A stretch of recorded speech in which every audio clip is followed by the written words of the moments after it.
Mama wakwaba wa frame adwoa searching mesrel na wa subscribe to my channel.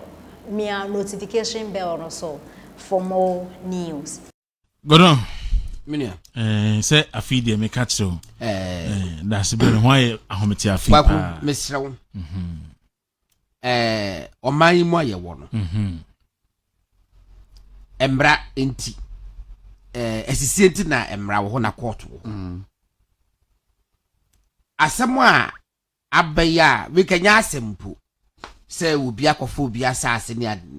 Really dey kan. Obi bati ebi mu da ba bi say owura George Otibonsu. Na danfo pa ne orobo kene Japan. Ya mimi ni nipa bibiri nim. Omo ye na fofo way back achekura. Obi say enam say na danfo no orobo kene Japan. Na orobo kene Japan won dey talk about me contest yenti enna asasem no asase no omo Jeffrey nsem mesremu abodam se bo ma bo su na bro so do na se bi o predo sa kene Japan ja o no talk about me contest no ate se talk about me akos so fan handkerchief man no obi George Otibonsu individual business person enna wafo obi asase na wafa na asem na court omo de injunction na ba so oma ye say ama ruling na ba ama ye say won order of possession police for the crata akọ see ma protection ko protect omo ba kwa asase no court abo owura George Otibonsu eka more than 200,000 court documents e kenkan no pay eti ukotwe asase no bemu a na ye den na esencho ni bi aka no e wo TV so ana say ye dam won say ye die yon say odwene ho awon ti ase say de nipa bi si yo see o yes enu bi na more sample kan say nipa ni bi wo no mo a ya say da abomo pa say obetimi amedi baomia ne ne yire ne abusuafo atem but ne nyina mu no nokre de nokre o sisa na enye yie nokre eye nokre wo ye na hwe enye yie baomia ene ne yire efiso mo tena krom ha yi wo de kro no tare na enye what they then are the betarium because did the attempt na enye look last election 2020 election omo kan ya kan say Samiria didi ba mama tem say o useless any a challenge so mo ko fa tape omo de bae no bibia sa anim Samiria anka bibia sa enti one ba omia na yire omo abom bra yi omo ahwe omo hu yi enti enya fe na ye ko bonkrofo pa abetwa nsem de atom so wa be sa wani be gua so no kare Japan na mu ono amu kura na sa asekuru bi enye na nadanfo ena obi kwoti sese ntia na sa asekuru ga na ha no ye de tu president Akufo Addo kura betuma kwaje obi asase ana da bi na so kwaje obi asase a na wo ye se bi bedo asase e wono bo kare Japan kwa no kwaje obi asase a eti e fa ne nkokọ to ana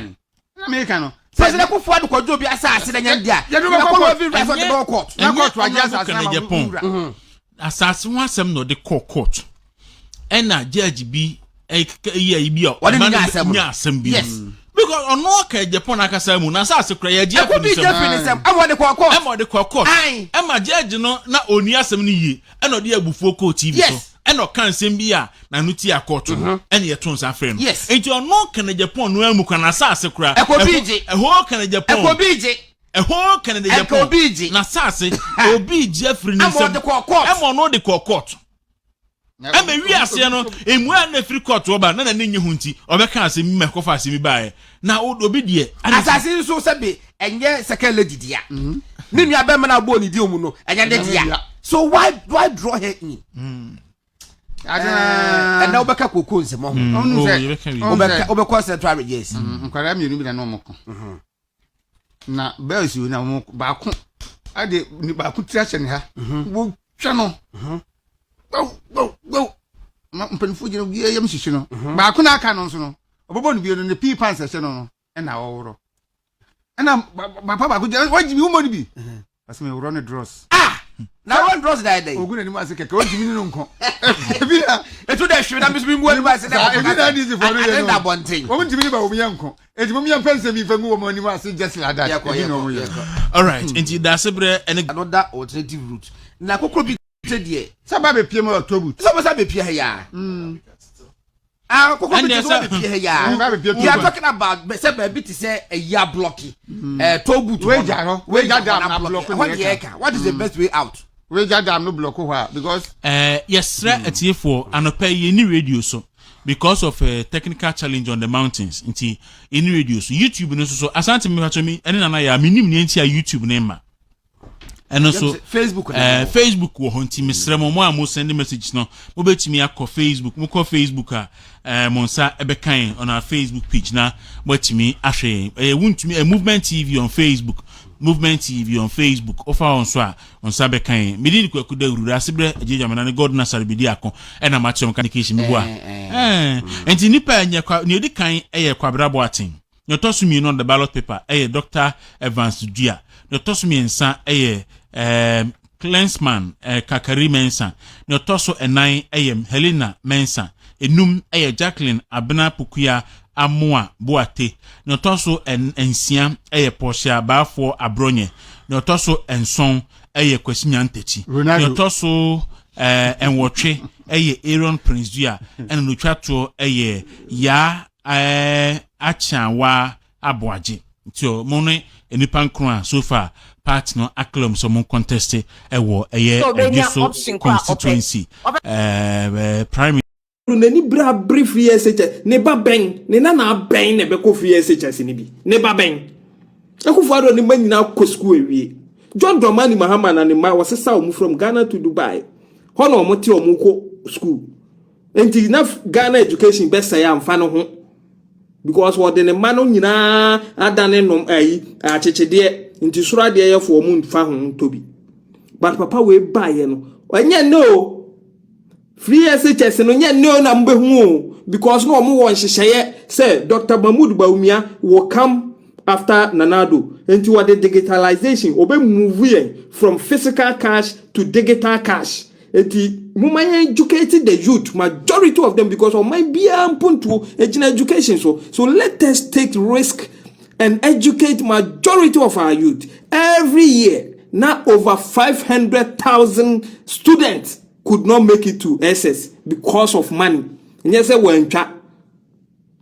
passing. I'm talking about the what car or Betimako SS. Nesika 70 or 90.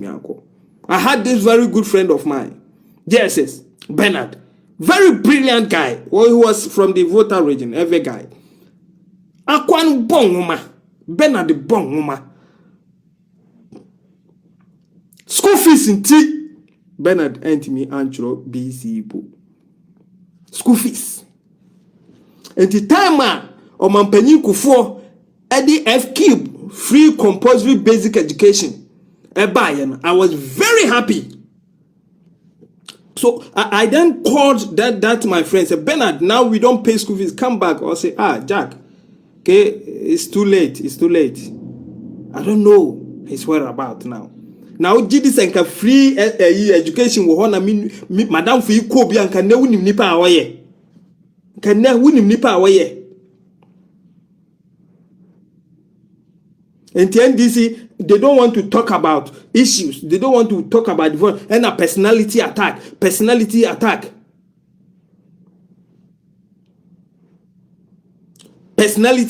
and say ya this tribal bigotry swift way to me bejina mo jeja no kase mu sina bo wa fifi kote bejina on ka kira mu say Bawumia disgrace no wo this man a won watimi from wale